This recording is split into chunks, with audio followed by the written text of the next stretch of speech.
Ever since I was about 13, I've pretty much been obsessed with writing songs, recording stuff, and being in a band. We've been making music since we were 5 years old. We've been singing on stage and we've been loving it. So, I mean, to be doing it that long, it's got to be, for 15 years before we even became the Veronicas. So it's like, for us to be doing it that long, we're not doing it just to be famous. You put so much in that sometimes it can be the reason for a fight or an argument or something, because you actually really shut up, Oggy.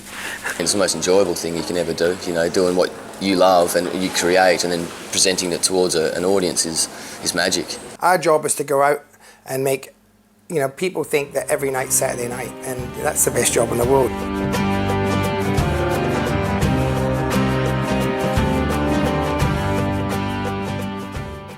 I don't think people, just because you sign to a major label, means you're going to live like a rock star. You can't just get one song on the radio and go buy a fat house. It's not all rock and roll, like trashing hotel rooms and things like that. I mean, it actually, you try it, and it'll cost you a lot of money. I guess from the outside it might look like, but you get to go to all these parties, you get to do this, you get to do that. And which is fun. Which is great, but all of these parties you actually have to go and do media. You have to go and do interviews. You're not really able to drink unless you want to look like a trash bag in all your interviews. Everything that you thought it would be, man, you have crazier parties just as a teenager. I don't think we live a rock star life at all, we're still paying the rent just like everybody else.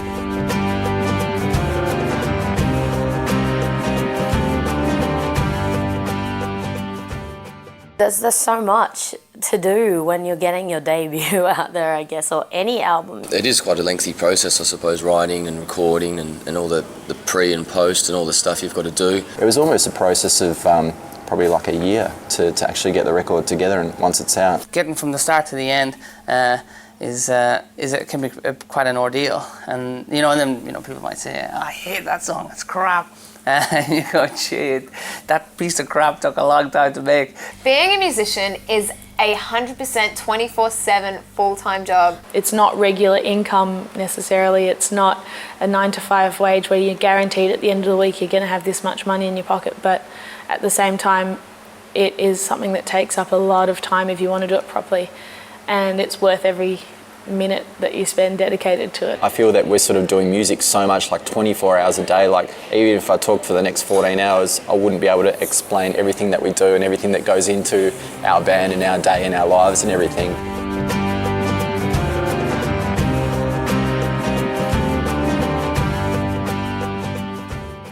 Because there is a decline in record sales, and that's an obvious thing. I think people talk about percentages and so forth, that a lot of bands are looking for other avenues to sort of capitalise on what they've lost, to try to gain it back. These days things are so accessible and so disposable as well, so I think it's people out there have a different mindset, not just in music, about a lot of things, that they can pick something up, not necessarily read what's gone into it and just discard it. And the way to put your band out there in general changes weekly. 1 minute it's MySpace, the next minute it's Facebook. And everyone forgets about MySpace. So things are kind of like jumping along way too quickly. Bands, labels, everybody, promoters, they just know that music, the music industry, the money in the industry is sort of dwindling away a little bit. That's why everybody's looking at new ways to sort of generate income in the industry. So the internet's becoming a lot more important. Merchandise, branding, all that sort of stuff is really important. Even selling albums, you don't get the money straight away. And even if you do get some money, sometimes it's not a lot, because, out of those sales, you have to recoup all those album costs. When you're starting off, you have the record label paying for everything. And when you start to get income, you have to pay them back first before you start getting money. These days, the business side of music is just as important as the music, which is a little bit unfortunate. For generating income these days, you got to be really creative. The internet's made it good and bad. It used to be really uncool to be part of like a mobile phone company, but but those kind of things these days you got to kind of consider seriously.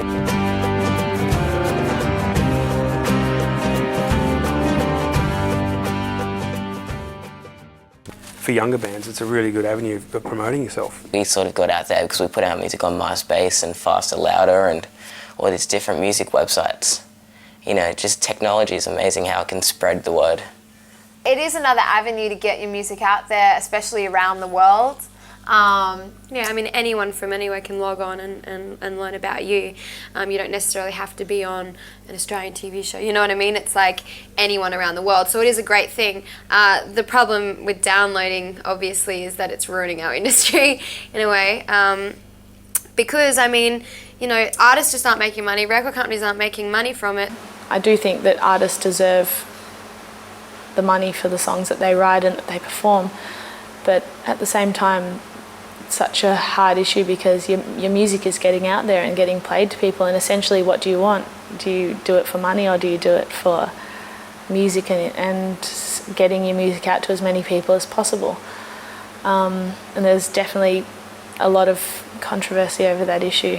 You can't keep making records if you're not making money. Like, you're trying to feed yourself at the end of the day, do you know what I mean? And it's a job, and you've got to live off it. I'd love to just do it for the love, but at the end of the day, you get older, and it's like you've got to make ends meet. There becomes a point where you've got to make X amount to be able to continue, you know? So unless you want to be old mate that lives in Byron Bay and sits in his hinterland shack and just plays an acoustic guitar.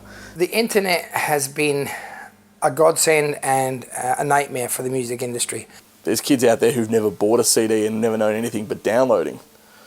How to educate those people to start doing the right thing and have them understand that if they don't support the artist doesn't exist anymore. That's quite difficult.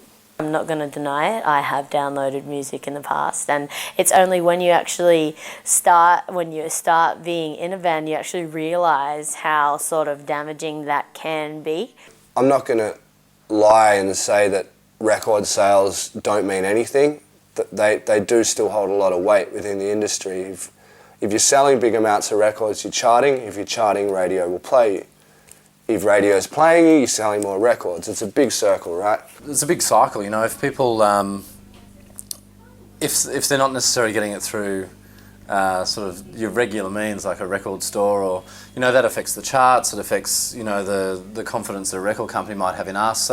So there are a lot of different things that affect different sort of aspects of our life in the music industry.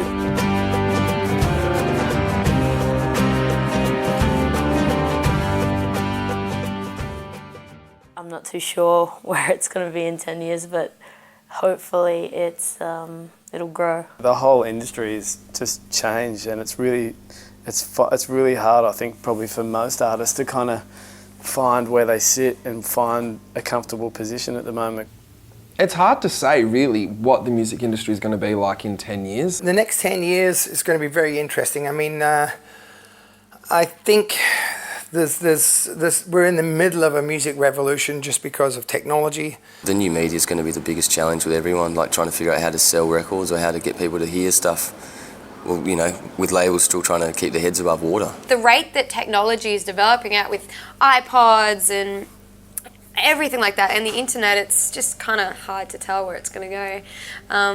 You know, wherever it goes, we're going to just try and continue to make music that we love and hopefully our fans love. And you just kind of have to be very aware of the industry and the way it changes so that you can continue to be as successful as you'd like to be in current. Yeah. Hopefully it will change for the better, and we'll have a lot more support for Australian music, and Australian writers and Australian singers and performers. I'm just going to hope for that.